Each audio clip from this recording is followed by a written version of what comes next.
하나님의 말씀을 보겠습니다. 하나님의 말씀은 마태복음 3장 13절에서 17절까지입니다.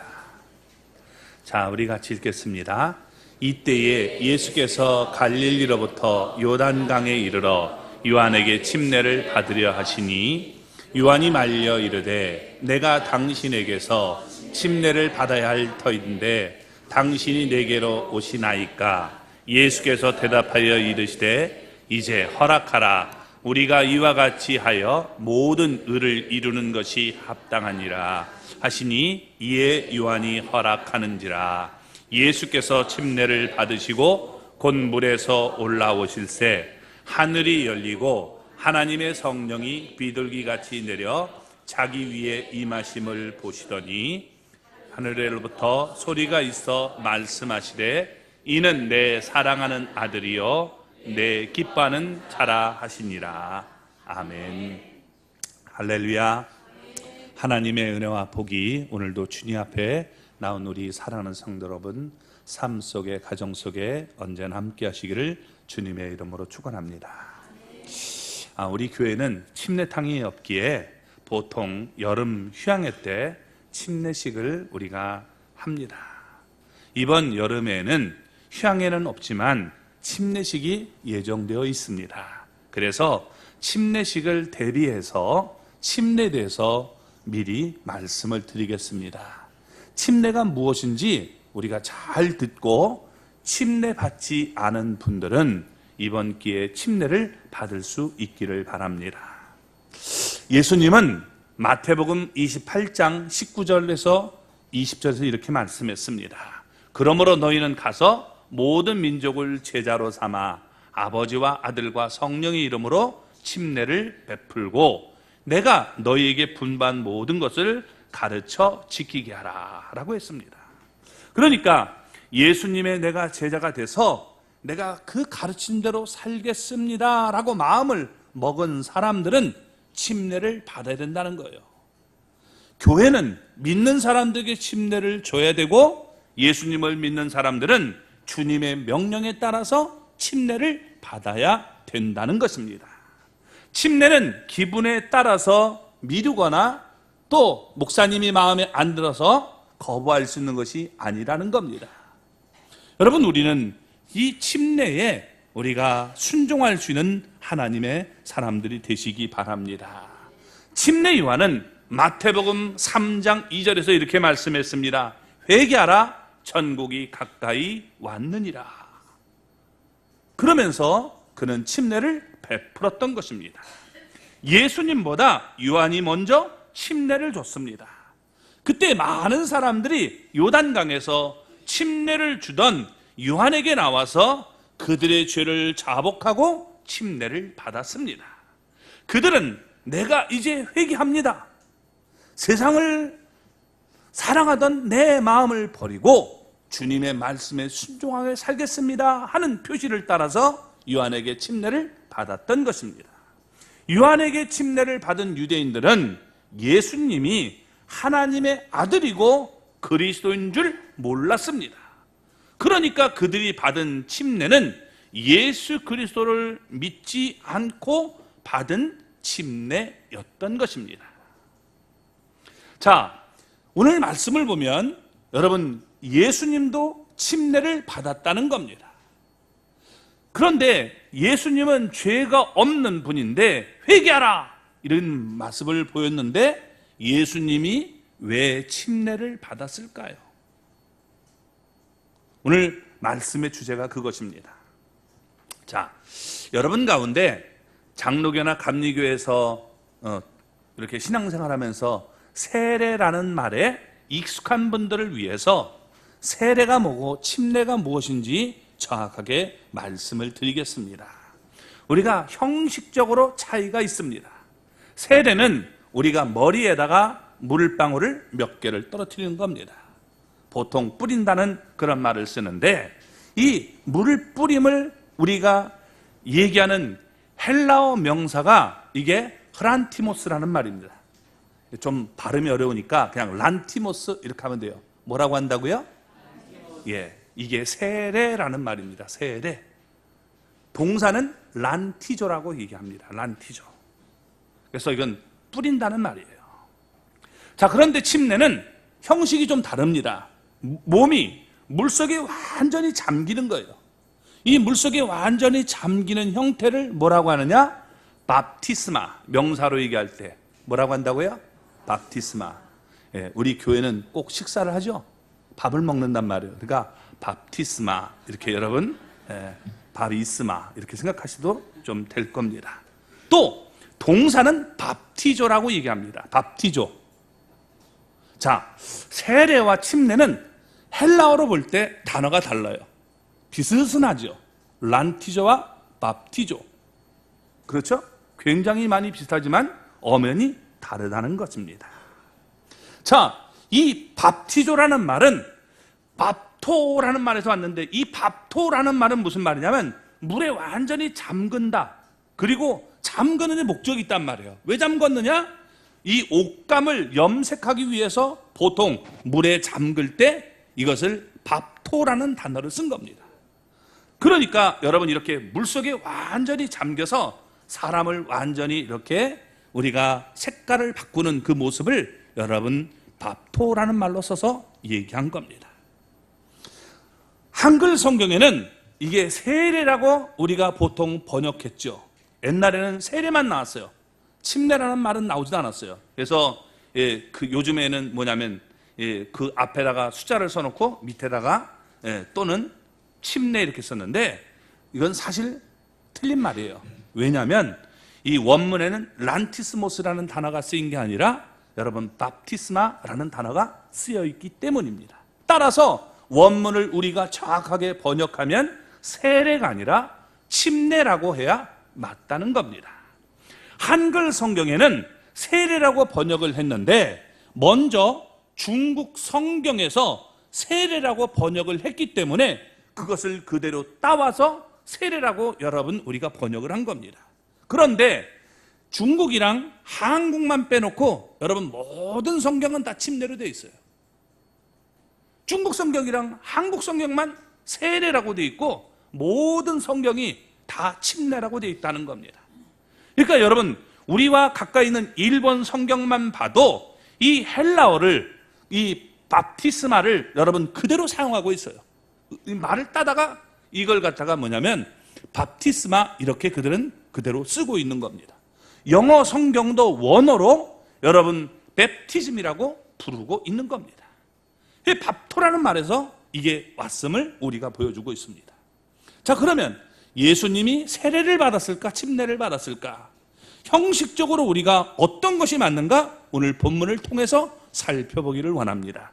자, 먼저 여러분 13절 14절 말씀을 읽어보겠습니다. 이때에 예수께서 갈릴리로부터 요단강에 이르러 요한에게 침례를 받으려 하시니, 요한이 말려 이르되 내가 당신에게서 침례를 받아야 할 터인데 당신이 내게로 오시나이까. 아멘. 여기에 보면 침례를 받으려 하시니 라고 여러분 되어 있습니다. 이 밥티스데나이라는 단어인데, 이게 여러분 헬라어로 분명히 밥티스 여기 이렇게 쓰여 있다는 거예요. 데나이 하는 말은 이게 수동태 여러분 우리가 얘기하고 있는 거예요. 자, 그런 모습으로 얘기하고 있습니다. 예수님께서 지금 침례를 이렇게 받으셨음을 보여줍니다. 그걸 더 정확하게 보여주는 것이 16절 말씀이에요. 한번 볼까요? 예수께서 침례를 받으시고 곧 물에서 올라오실세. 물에서 올라왔다라고 말하죠. 이 물에서 올라왔다는 말은 이게 뭐냐면 물 밖으로 이렇게 솟아오르셨다는 거예요. 물 속에 들어갔다가 물 속에서 이렇게 나타나시면서 올라오셨음을 보여주고 있는 겁니다. 그러니까 물 속에 들어가셨기 때문에 물 바깥으로 이렇게 나오셨다. 물 바깥으로 나오셨다는 말을 여기에 물에서 나오셨다는 말로 번역하고 있는 거예요. 한글 성경에서는 세례라고 번역을 하고 있지만 원문은 밥티조라는 단어를 쓰고 있다는 거예요. 그러니까 예수님은 분명히 침례를 받으셨어요. 세례를 받으신 것이 아니라는 겁니다.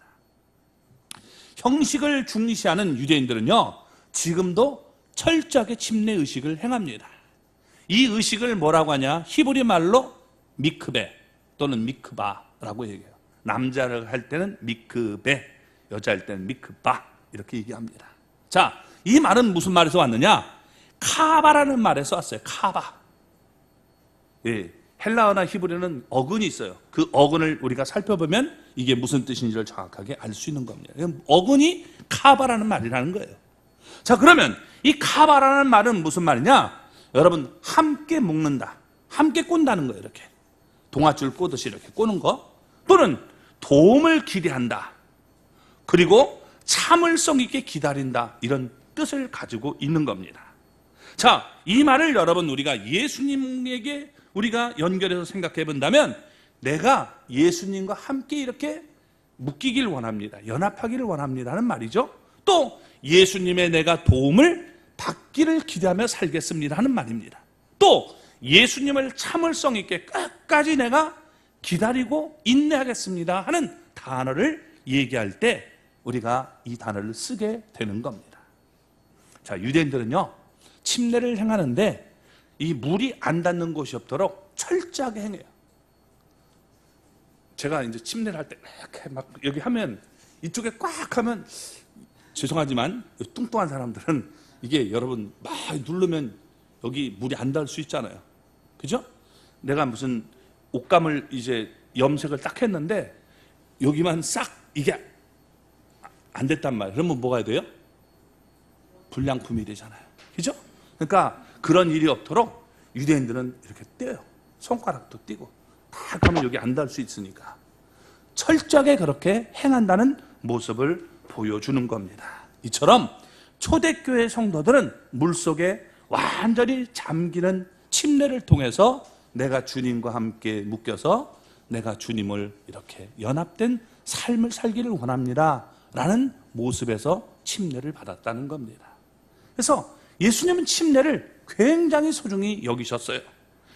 마지막 지금 지상 명령 유언에도 침례를 베풀어라, 줘라 라고 말씀하셨던 겁니다. 또 여러분 사도행전 1장 21절 22절 말씀을 보면 여기 사도들을 침례를 강조해서 지금 뭐냐, 요한의 침례로부터 우리 가운데서 올려져 가신 날까지 주 예수께서 우리 가운데 출입하실 때에 항상 우리와 함께 다니던 사람 중에 하나를 세워라고 말씀합니다. 그러니까 뭐냐, 여러분 침례 받은 사람이 사도가 다시 그 가룟 유다가 갔을 때 세워야 될 사람 가운데 침례 받은 사람 중에 태워라 라고 말을 하고 있다는 겁니다. 사도행전 여러분 2장 38절을 보면 너희가 회개하여 각각 예수 그리스도의 이름으로 침례를 받고 죄사함을 얻어라, 그리하면 성령을 선물로 받으리니 라고 말씀했습니다. 그래서 여러분 내가 정말 회개하고 침례를 받은 그런 사람들에게 성령이 임하게 된다라고 얘기해 주고 있죠. 또 여러분 사도행전 2장 우리가 41절을 보면 그 말을 받은 사람들이 침례를 받았다라고 말합니다. 그래서 그런 사람을 신도라고 얘기하고 있습니다. 침례를 받은 사람을 숫자를 세서 저 사람이 진짜 성도, 신도다라고 말을 했다는 거예요. 그 침례를 받지 않은 사람들을 우리가 셀 때 교인의 여러분 명번에 이렇게 올라서 있어도 이 사람을 진짜 우리가 성도, 신도라고 말하지 않았다는 겁니다. 그러니까 침례가 얼마나 중요한가를 우리에게 얘기해 주고 있는 거죠. 침례는 뭐냐? 아까도 말씀을 드렸듯이 내가 예수님과 함께 하나가 돼서 내가 주님의 도우심을 받으며 영원히 주님을 배신하지 않고 내가 살겠습니다, 그런 마음을 우리가 갖고 여러분 침례식을 행하는 거예요. 혹시 여러분들 가운데서 그런 마음이 있다면 내가 침례식을 행하며 살아야 된다는 겁니다. 자, 그러면 이 세례와 침례는 어떤 분들은 그래요. 이게 뭐 물만 다를 뿐이지 그게 그거 아닙니까? 똑같습니다 라고 얘기합니다. 아니에요. 첫째, 아까 말이 다르다고 했어요. 쓰는 용어가 절대 다릅니다. 두 번째, 여러분 이거에 분명한 내용의 차이가 있다는 겁니다. 근데 이 차이가 너무나 중요해요. 너무나 중요하다는 겁니다. 세례, 잘 들으세요. 제가 그렇게 설교했는데 이분들이 또 어떤 분들은 내가 처음 들었어요 하는 분들이 있어요. 이런 사람이 좀 없기를 바랍니다. 뭐냐? 여러분, 세례가, 세자가 무슨 세자냐? 우리가 씻을 세자입니다. 씻을 세. 예자는 예도래자. 그러니까 씻는 예를 얘기한다라는 말이죠. 그러니까 뭐냐? 죄에서 내가 씻어 정결하게 되었다는 표시로 여러분 그 사람에게 물을 이렇게 뿌리는 겁니다. 그런데 침례는 그 의미가 아니라고 그랬어요. 가장 중요한 의미가 뭐냐? 하나가 됐다는 거예요. 연합을 얘기하는 거예요. 연합. 뭐 연합이나 씻는 거나 뭐 그게 그거 아닙니까? 라고 얘기하는 분들이 있을 수 있어요. 그렇다면 정말 그게 같으냐?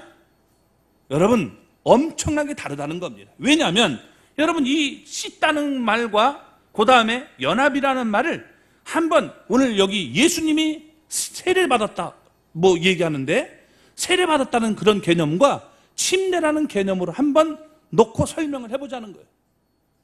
그러면 여러분, 이게 문제가 되는 겁니다. 자, 세례는 죄를 씻는다는 의미로 자기의 죄를 인정하고 그리고 죄에서 돌아서겠다는 의미로 여러분 줬던 겁니다.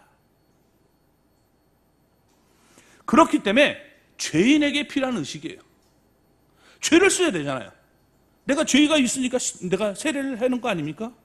근데 여러분, 예수님이 만약에 세례를 받았다라고 하면 뭐가 돼요? 예수님이 죄인이 되는 거죠.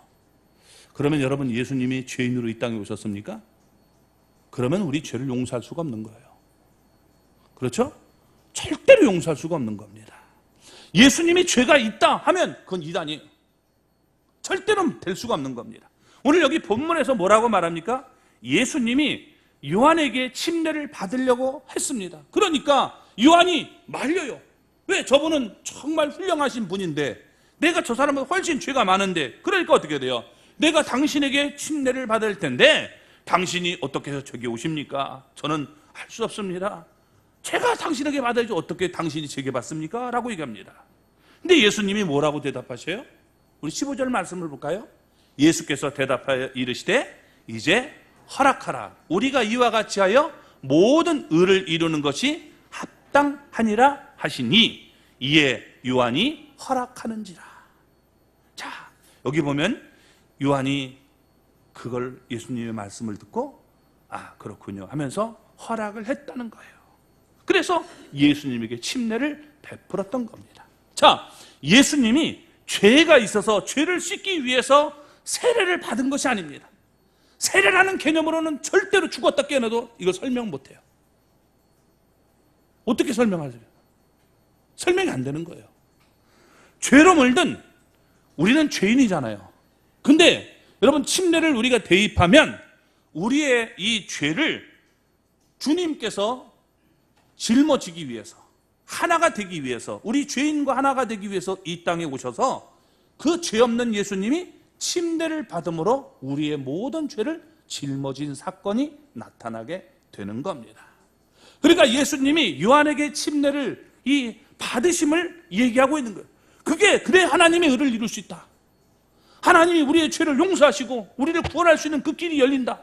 그러니까 요한이 그렇군요 하면서 침례를 베풀었던 거예요. 그리고 요한이 예수님에게 침례를 베풀고 그 다음날 여러분, 예수님이 요한에게 나올 때 공식적으로 이렇게 선포를 합니다. 요한복음 1장 29절 말씀 같이 읽어볼까요?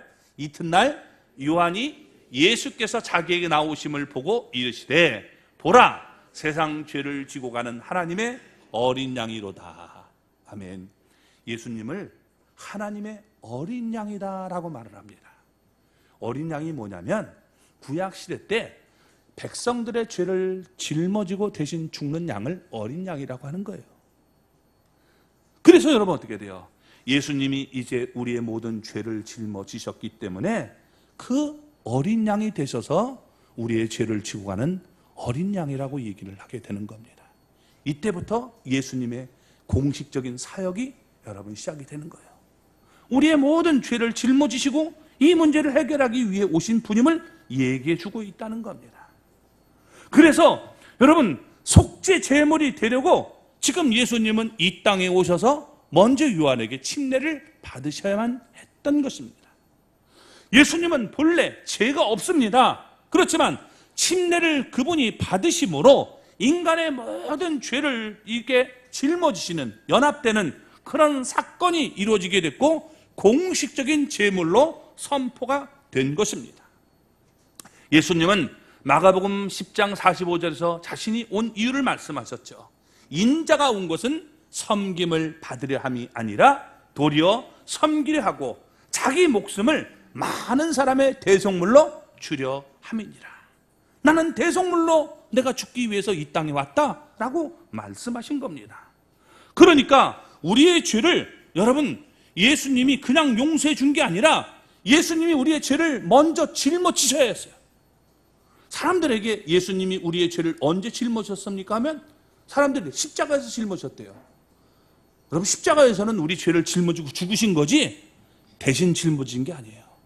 짊어지는 현장은 바로 침례를 통해서 여러분 나타나게 되었다는 겁니다. 그러니까 침례를 받았기 때문에 우리의 모든 죄를 짊어지시고 그분이 십자가에 죽어서 속죄 제물이 되신 것입니다. 예수님이 우리와 연합했기 때문에 이제 우리의 모든 죄가 청산될 수 있는 길을 열어주신 거예요. 예수님이 부활하심으로 우리는 예수님과 부활됐기 때문에 예수님과 함께 부활한다는 것을 설명해 주고 있는 겁니다. 이것을 여러분 로마서 우리 6장 3절에서 5절은 너무도 우리 명확하게 잘 설명해 주고 있는 겁니다. 자, 같이 한번 우리 읽어볼까요? 무릇 그리스도 예수 합하여 침례를 받은 우리는 그의 죽으심과 합하여 침례를 받은 줄을 알지 못하느냐. 자, 보세요. 앞에 돌려봅니다. 예수와 합하여, 예수와 합하여 침례를 받은 우리, 우리가 예수님과 연합했단 말이에요. 합하여라는 말은 연합이에요. 연합하여 우리가 침례를 받은 우리는 그의 죽으심과 연합해서 내가 침례를 받은 줄을 알지 못하느냐. 그래서 내가 침례를 받는 것은 내가 예수님과 함께 연합된 사람으로 내가 예수님과 함께 죽습니다. 그걸 고백하는 거예요. 물속에 들어갈 때 어떻게 해야 돼요? 내가 장사 지내는 거죠. 무덤 속에 들어가는 것처럼 표현하는 거예요. 그리고 4절을 볼까요?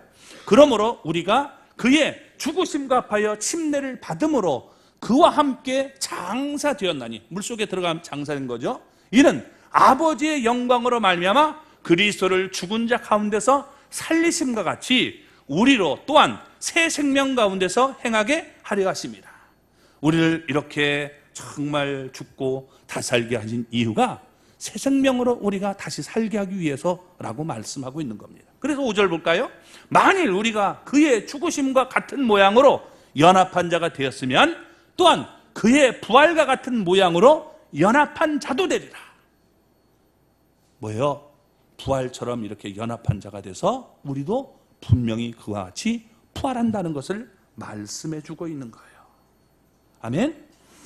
침례는 예수님과 내가 정말 연합한 인생으로 하나 되기를 원합니다. 내가 하나로 묶이기를 원합니다. 그래서 그런 고백을 우리가 행하는 거예요. 믿음으로 받아들이고 그것을 고백하는 행위가 되는데, 우리가 고백에는 여러분 두 가지가 있어요. 하나는 요거 뭐죠? 입으로 하는 고백이 있고, 그렇죠? 주는 그리스도시요 살아계신 하나님의 아들입니다. 또 신앙 고백을 하듯이 여러분 그렇게 하는 고백이 있고, 또 하나가 뭐냐? 여러분 우리의 삶의 행위로 고백하는 게 있는 거예요. 그래서 삶의 행위로 고백하는 것이 뭐냐? 교회에서 여러분 성찬식을 통해서 어떻게 돼요? 예수님과 우리는 한 몸이라는 것. 이 떡을 쪼갤 때 한 몸이었는데 이게 부서지면서 여러분 예수님과 우리는 한 몸입니다라는 것을 고백하고, 예수님의 몸은 무교병이었기에 죄가 없다는 것을 얘기해 주는 거죠. 또 예수님이 여러분 어떻게 해요? 우리가 잔을 마실 때 예수님이 의로운 피를 우리를 위해서 흘려주셨다는 것을 내가 먹듯이 받아들인다는 것을 우리가 표현하는 거예요. 그걸 우리가 행위로 여러분 성찬에 참여하면서 예수님이 나를 위해서 죽으셨습니다, 나는 그 사실을 믿음으로 받아들입니다 하면서 여러분 우리가 하게 되는 거예요. 그게 바로 우리가 신앙의 행위로 나타나는 우리 고백이 되는 겁니다. 자, 그래서 여러분, 물속에서 내가 잠길 때 나는 예수님과 함께 죽었고, 물속에서 나올 때 예수님과 함께 나는 부활한다는 것을 고백하고 있는 거예요. 그래서 이것을 우리 로마서 10장 9절 10절에 이렇게 말을 합니다. 내가 만일 내 입으로 예수를 주로 시인하며 또 하나님께서 그를 죽은 자 가운데서 살리신 것을 내 마음에 믿으면 구원을 받으리라. 사람이 마음으로 믿어 의에 이르고 입으로 시인하여 구원에 이르느니라. 입으로 내가 시인해서 구원을 얻게 되는 것처럼 너가 삶의 행위로 하나님 앞에 이런 표현을 하라는 거예요. 그래서 우리가 여러분 행위로 이렇게 하는 것들이 몇 가지가 있어요. 그 가운데 하나가 주의를 지키는 거예요. 내가 주님의 통치 아래 영원한 시간의 주인공 되시는 주님, 내가 그날에 함께 살기를 원합니다. 그런 고백을 속에서 여러분 우리가 주의를 지키는 거예요. 또 주님께서 우리의 모든 물질과 우리의 삶을 통치하시는 분임을 고백하기 위해서 여러분 우리가 10의 1절을 구별해 드리는 거예요. 내가 그것을 통해서 하나님이 진정으로 나의 주인 되십니다 하는 것을 고백하는 삶이 되는 거예요. 돈 여러분 11조내면 이게 부자 되는 게 아니라 자꾸만 이게 변질돼 가지고 요즘엔 11조내면 이 부자 된다는 그런 개념을 하는데 그런 개념이 아니에요. 정말 주인이 여러분 하나님이 내 인생을 통치하시고 나는 하나님 나라의 백성으로 살기를 원합니다. 그 증거를 우리가 표현하는 것입니다.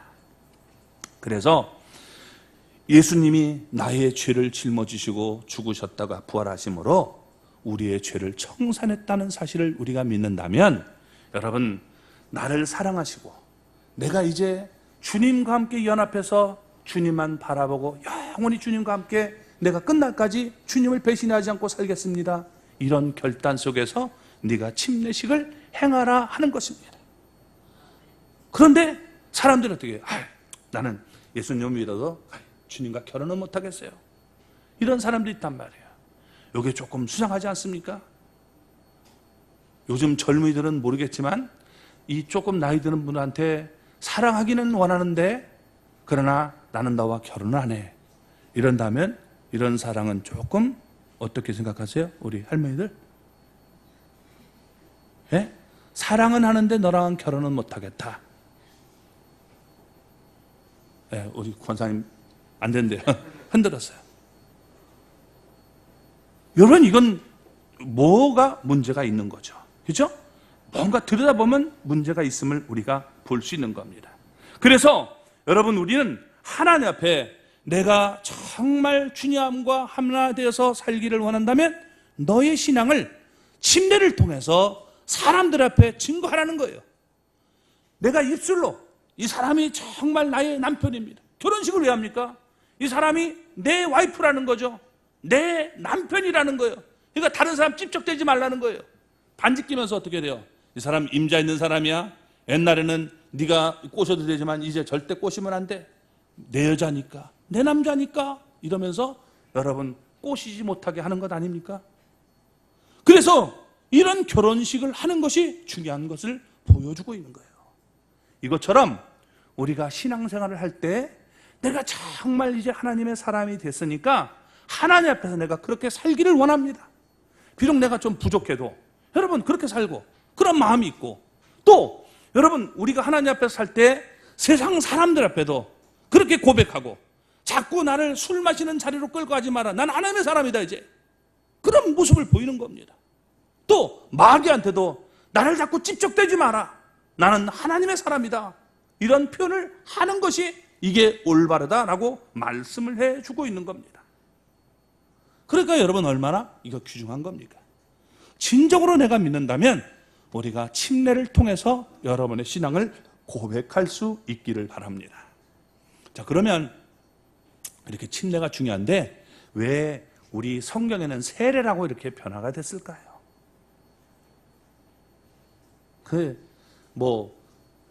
우리 성경은 그렇게 써놨고 아까도 말씀을 드렸죠. 우리 한글 성경이랑 중국말만 이 말을 세례라고 얘기하고 형식적인 것은 침례라고 써놓고도 세례로 행하시는 경우들이 되게 많아요. 그렇죠? 이게 이제 문제가 되는 겁니다. 자, 보세요. 성경은 침례를 가르치고 예수님도 침례를 받았습니다. 제자들도 여러분 침례만 행했어요.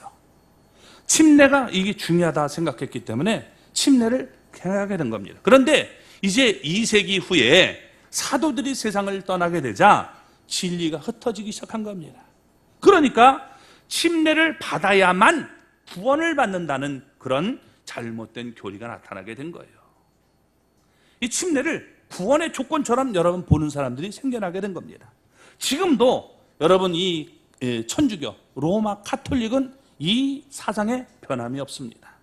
그래서 여러분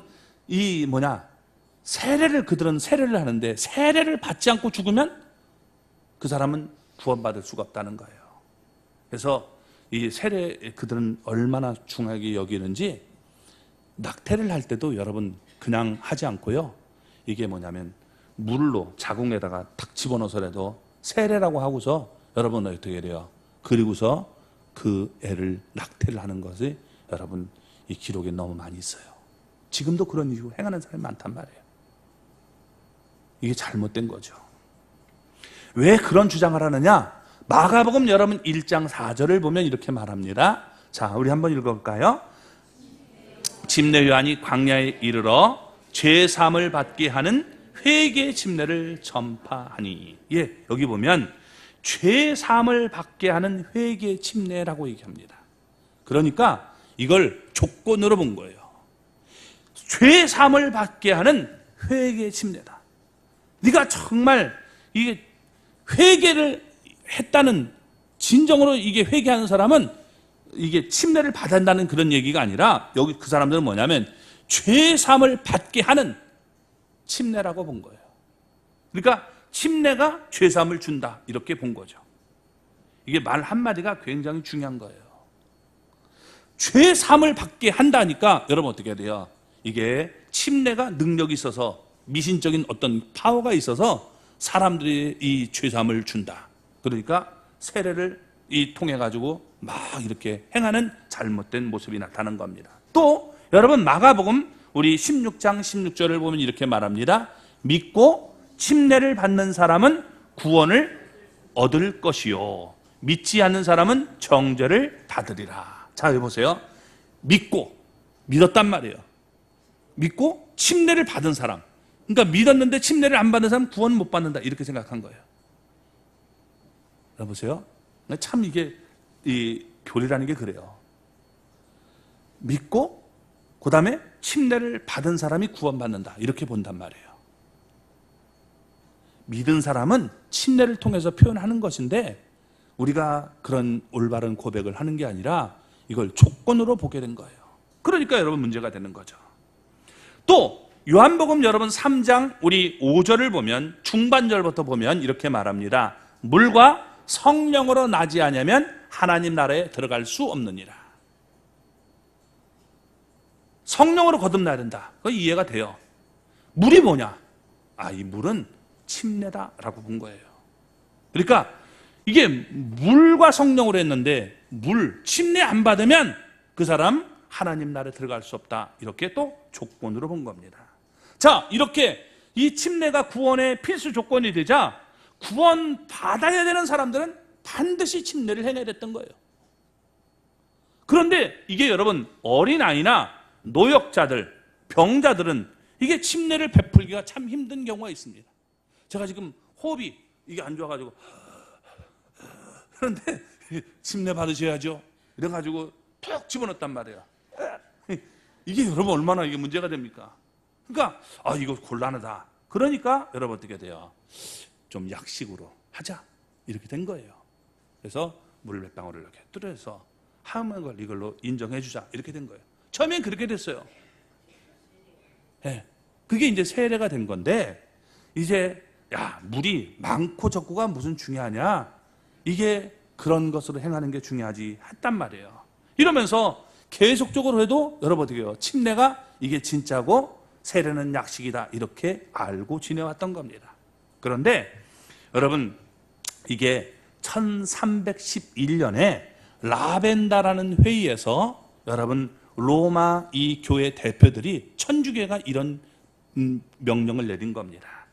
세례만 실시를 하고 침례를 행하는 사람들은 이제부터는 사형에 처한다, 죽이겠다, 이렇게 된 거예요. 이게 말이 됩니까? 그러니까 여러분, 이게 문제가 되는 거죠. 주객이 전도된 겁니다.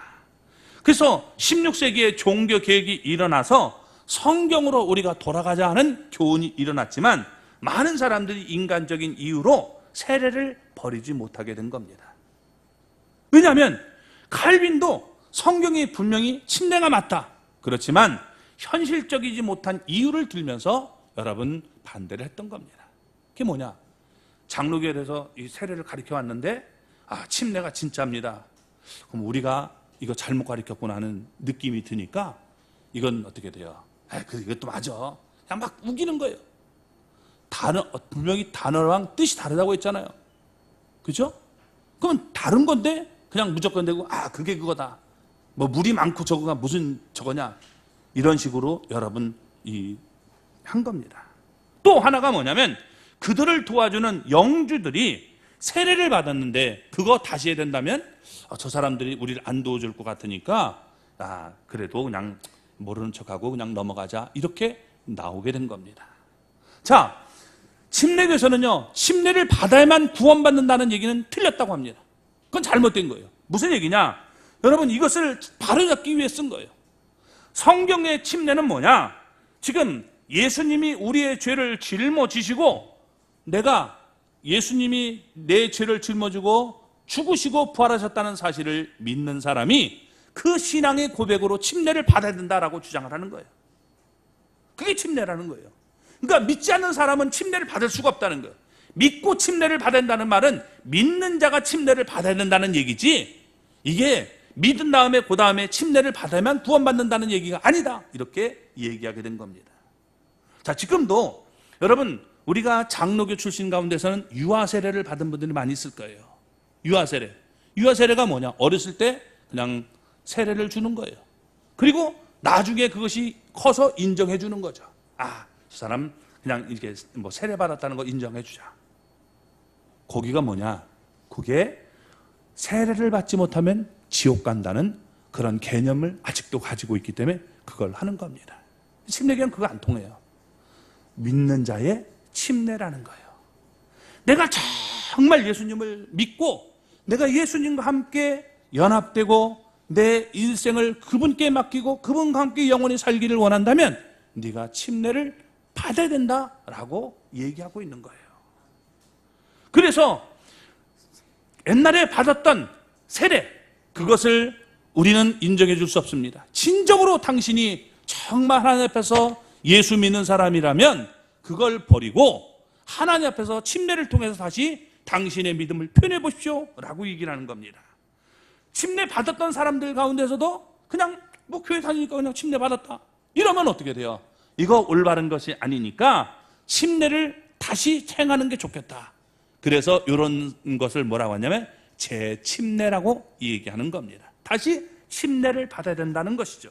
그래서 이 로마가 지금 국교가 돼서 기독교가 국교가 돼서 진정한 회개 없이 믿음 없이 그냥 부모님이 믿으니까 아니면 종족들이 대량으로 완전히 막 몇천 명씩 막 휙휙 이게 돌아오게 되니까 그런 이런 사람들을 그냥 무조건 내 세례를 통해서 하나님의 자녀가 됐다. 믿음과 전혀 상관없이 이렇게 하는 것은 그건 잘못됐다라고 얘기를 하게 된 겁니다. 그래서 많은 공격을 당했고 이 침례교 사람들이 엄청나게 많은 사람들이 죽임을 당한 거예요. 우리가 역사를 통해서 보면 한 5천만 명쯤 죽었다고 그래요. 침례 주장하다가 5천만 명쯤 죽었대요. 대단히 많이 죽었죠. 예. 자, 너 그렇게 물 좋아하냐? 그러니까 아주 물속에다 너 잠겨줄게. 그래서 익사시키는 거죠. 돌 달아가지고 물속에다 수정시키는 이런 모습을 보이고 있는 겁니다. 우리 가운데 예수님을 정말 믿지만 아직 침례를 받지 못한 분이 있다면 이번 기회에 반드시 침례를 받을 수 있는 그런 모습이 되기를 바랍니다. 내가 정말 예수님과 함께 나는 연합되기를 원하고 그리고 주님을 바라보고 세상 바라보지 않고 내가 주님과 함께 영원히 끝까지 함께 가기를 원합니다. 그런 마음이라면 여러분 우리가 침례를 받는 것이 올바른 것입니다. 그래서 침례식은 여러분 결혼식과 같다라고 말할 수 있어요. 아까도 말씀을 드렸듯이 요즘 젊은이들은 사랑한다면서 결혼하지 않는 그런 모습이 보이지만 여러분 이게 나이 드는 사람들 가운데서 정말 내가 이 남자와 살아보니까 여태까지는 내가 정말 잘못하고 그런 많은데 이제부터라도 내가 정말 잘하겠다. 그래서 앙콜 결혼식을 하잖아요. 남자 바꾸라는 얘기가 아니라 여러분 이 사람이 정말 그래서 50주년을 맞아서 여러분 다시 하는 그런 사람들이 있단 말이에요. 그래서 정말 이 사람이 하나님이 내게 짝져준 사람입니다. 그런 모습으로 여러분 우리가 하는 모습을 보여주고 있는 겁니다. 그래서 침례교에서는 유아 세례가 없어요. 만일 그것이 정말 세례가 구원과 연결된다면 더욱 저는 침례를 받아야만 한다고 생각해요. 왜? 세례와 침례는 다르기 때문입니다. 예수님이 여러분 이 침례를 우리에게 받으라고 했지 세례 받으라고 한 적은 없기 때문에 우리가 침례를 행하는 것이 옳을 거예요. 그런데도 계속적으로 그렇게 얘기한다는 것은 그건 우리가 고집이라고 볼 수밖에 없고 잘못된 어떤 이 신학이 들어와서 그런 거예요. 그래서 우리 교회 이 다녔던 장로교 목사님도 침례를 다시 받으셨어요. 여러분 아시잖아요. 그죠? 성도들 앞에 다 고백하고 너무 그 감격스러워서 그분도 우셨고 자기 몸에서 독소가 다 빠져나간 것을 그는 느꼈다. 또 우리 교회 이 다니던 장로교회 장로님이 계셨어요. 이분이 신학교를 가셨는데 이걸 너무 많이 하셨어요. 이게 떨어. 그런데 이분이 침례 받고 딱 나오시는 그 순간 술이여 안녕. 완전히 술은 끝났어요. 그리고 지금 목사님이 되셔서 목회를 잘 하시는 그런 분이 됐어요. 여러분도 아셔요. 이게 여러분 하나님의 능력이에요. 내가 정말 예수님과 함께 연합해서 또 우리 가운데 이 뭐냐면 병든 분이 있는데 그분도 정말 자기는 이 물속에 들어가면 죽는다 생각했는데 하나님이 나와 함께 하신다는 걸 믿고 들어갔더니 그 사람의 병이 다 씻김받은 그런 분도 있어요. 더 놀라운 것은 여러분 우리 러시아, 시베리아 여러분 너무 춥다는 거 알죠? 그 시베리아에 여러분 얼음 깨고 들어가서 침례를 행합니다. 그런데 놀라운 것은요 감기 한번 들은 사람이 없다는 거예요. 왜? 하나님이 함께 하시기 때문이죠. 그냥 의미 없이 물속에 뚝 들어가. 그게 여러분 그게 침례가 아니에요. 나는 정말 예수님과 함께 내가 연합돼서 주님만을 바라보며 주님 내가 끝날까지 주님을 배반하지 않고 나는 당신과 함께 죽고 살겠습니다. 그 고백이 있다면 여러분 내가 물속에 들어가는 것이 얼마나 감격이 되겠고 물속에서 나올 때 얼마나 감격이 되겠습니까? 그 고백이 없이 그냥 하니까 여러분 맹숭맹숭한 거예요. 이거 난 떠들기만 했네. 이런 모습이 되는 거예요. 이건 안타까운 거죠. 정말 하나님 앞에서 여러분 우리가 올바른 침례를 행할 수 있는 우리 모두가 되기를 바랍니다. 자, 오늘 여기 보면 침례를 받았을 때 어떤 일이 일어났는지 오늘 여기 얘기해 주고 있습니다. 16절 17절 말씀을 읽어볼까요? 예수께서 침례를 받으시고 곧 물에서 올라오실새 하늘이 열리고 하나님의 성령이 비둘기같이 내려 자기 위에 임하심을 보시더니 하늘로부터 소리가 있어 말씀하시되 이는 내 사랑하는 자여 내 기뻐하는 자니라. 아멘. 내 사랑하는 아들이요 내 기뻐하는 자라라고 말씀하셨습니다. 자, 예수님이 침례를 받으셨을 때 세 가지 놀라운 현상이 일어났다는 거예요. 구속의 길이 여러분 열렸기 때문에 하늘이 열렸다라고 말씀하죠. 그리고 성령이 비둘기같이 내려왔다. 또 여러분 어떻게 돼요? 이는 내 사랑하는 아들이요 내 기뻐하는 자라라고 말씀을 했던 겁니다. 왜? 우리 인간을 구원하기 위해서 하나님이 인간들의 죄를 짊어지는 연합하는 현상이 일어났기 때문입니다. 우리도 여러분 이와 같이 침례를 행하라는 거예요. 예수님과 내가 연합해서 살겠습니다. 그래서 내 침례를 통해서 신앙을 고백하고 선포할 때 하늘이 열리고 성령님이 비둘기같이 임하게 되고 하나님의 기뻐하시는 음성이 우리 가운데 들리게 되는 것입니다.